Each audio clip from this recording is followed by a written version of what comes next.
Kalau teman-teman kita Katolik tidak mengalah, kita semua kalah. Karena kita akan berkelahi tentang teks kitab suci. Dan saya sebagai salah seorang pendeta yang mendapat kesempatan studi di Biblikum bisa melihat itu. Luar biasa sebenarnya. Ya, ada orang yang memuja yang disebut dengan King James Version. Itu terbit tahun 1611. Untuk zamannya memang itu terjemahan terbaik. Dikerjakan oleh ahli-ahli kitab suci di Inggris. Tapi itu sudah 4 abad yang lalu. Tidak mungkin pengetahuan berhenti selama 4 abad. Memang saksi Jehovah menyangkal ya, tidak mau mengakui ya keilahian Kristus. Gereja Katolik sebenarnya mendahului gereja Protestan. Karena gereja digunakan dalam arti tidak hanya lokal tapi bersifat universal. Akan tetapi Konsili Vatikan II memberi angin segar yang baru. Tahun 1965 dikeluarkan Konstitusi Dogmatis Dei Verbum tentang wahyu ilahi. Memang dahsyat sekali ini Konsili Vatikan II. Membuka sebuah era baru untuk berjalan bersama. Meskipun perbedaan-perbedaan masih ada. Ya, kita harus akui ini perubahan yang sangat besar. Oleh sebab itulah, konstitusi dogmatis ini dalam semangat keterbukaan Konsili Vatikan II itu membuka jalan baru. Dan jalan baru itu pertama-tama diberlakukan di Indonesia, menampung masukan dari berbagai kalangan. Waktu itu yang diundang itu utusan gereja, lembaga pendidikan teologi, dan ada pengamat dari gereja Katolik, dan ada juga seorang tamu dari American Bible Society, seorang ahli penerjemahan, Dr. Eugene Nida. Nah, menarik, di salah satu sesi malam hari itu Pater Jack Ward menyampaikan tentang kesepakatan antara Vatikan dengan lembaga-lembaga kitab sedunia, United Bible Societies. Itu ditandatangani. Jadi ada kesepakatan kalau kita menerjemahkan, kita berangkat dari teks-teks sumber. Untuk perjanjian lama tentu Alkitab Ibrani ya, teks Masoret. Untuk perjanjian baru itu edisi eklektis istilahnya, yaitu yang dirangkai dari berbagai-bagai manuskrip terbaik. Untuk Katolik, nah ada catatan untuk Katolik. Perlu diterbitkan Alkitab berdasarkan terjemahan Septuaginta. Ini memang luar biasa. Makanya sampai sekarang saya suka mengatakan ini berulang kali. Kalau teman-teman kita Katolik tidak mengalah, kita semua kalah. Karena kita akan berkelahi tentang teks kitab suci. Karena itu kami luar biasa menghargai kesediaan dari Gereja Katolik untuk merangkul kebersamaan dalam semangat visi Konsili Vatikan II. Mengapa kita perlu membarui terjemahan? Pertama tentu perkembangan bahasa penerima. Kalau kita tidak percaya, silakan baca tulisan-tulisan dari era kemerdekaan Republik Indonesia. Karya seperti Sultan Tadil Ali Sabana ya. Ya, sebagian masih kita mengerti, tapi kita tahu itu bukan bahasa Indonesia sekarang. Kedua, teks sumber. Contoh tadi dari Naskah Laut Mati memberikan kepada kita sebuah perspektif. Memangnya, kalau ada yang kurang jelas atau perlu dipertajam, mari kita lihat dulu sumber-sumber yang paling kuno, yang paling otentik. Ketiga, yang namanya belajar itu tidak ada berhentinya.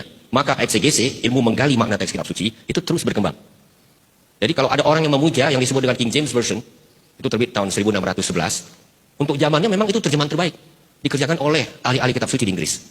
Tapi itu sudah 4 abad yang lalu. Tidak mungkin pengetahuan berhenti selama 4 abad. Karena data kita semakin banyak, cara kita menganalisis Alkitab juga semakin berkembang. Nah, lalu ilmu penerjemahan tentu berkembang. Ya, itu harus kita akui, dan saya beri sebuah contoh. Banyak orang berpikir menerjemahkan ini soal kata disandingkan dengan kata. Oh tidak, kita lihat dulu sebuah contoh yang paling sering saya gunakan. Berilah kami pada hari ini, ya kalau Katolik rezeki ya, kalau terjemahan Alkitab kita makanan.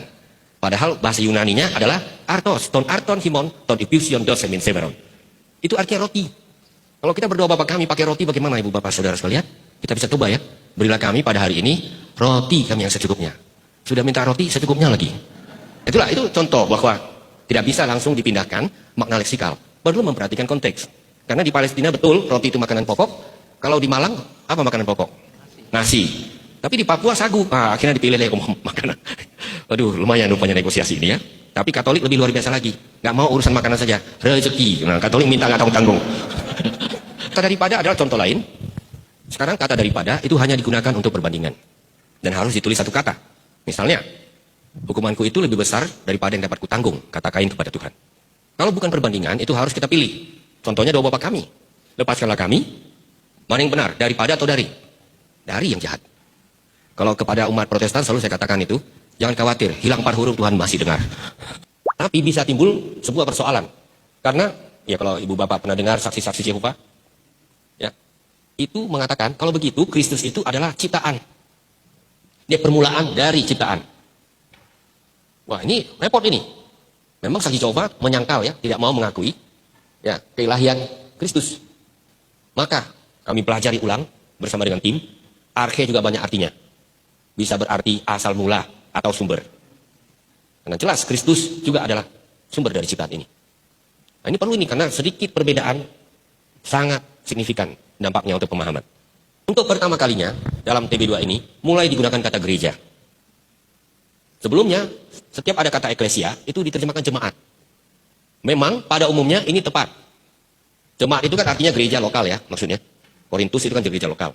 Tapi timbul kesulitan. Kalau kita mau bicara gereja universal bagaimana? Tidak bisa digunakan kata jemaat. Tidak ada kata jemaat agung atau jemaat umum. Nah, dalam hal ini, gereja Katolik sebenarnya mendahului gereja Protestan.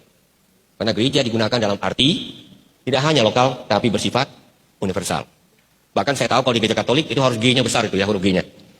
Ya, namanya kita menghasilkan sebuah terjemahan ekumenis, kita ambil di tengah ya. Ya, yang jelas ini sudah gereja. Bagi kaum beriman Kristiani, jalan menuju kitab suci harus terbuka lebar-lebar. Oleh karena itu sejak semula, gereja mengambil alih terjemahan Yunani Perjanjian Lama yang amat kuno, yang disebut Septuaginta. Gereja selalu menghormati juga terjemahan-terjemahan lain ke dalam bahasa Timur dan Latin, terutama yang disebut Vulgata. Nah ini tadi yang disebutkan oleh Monsinyur, ada kesadaran sekarang sudah saatnya gereja menghadirkan terjemahan dalam bahasa-bahasa yang akrab dengan hidup komunitas beriman, ya, dan berdasarkan teks asli kitab suci.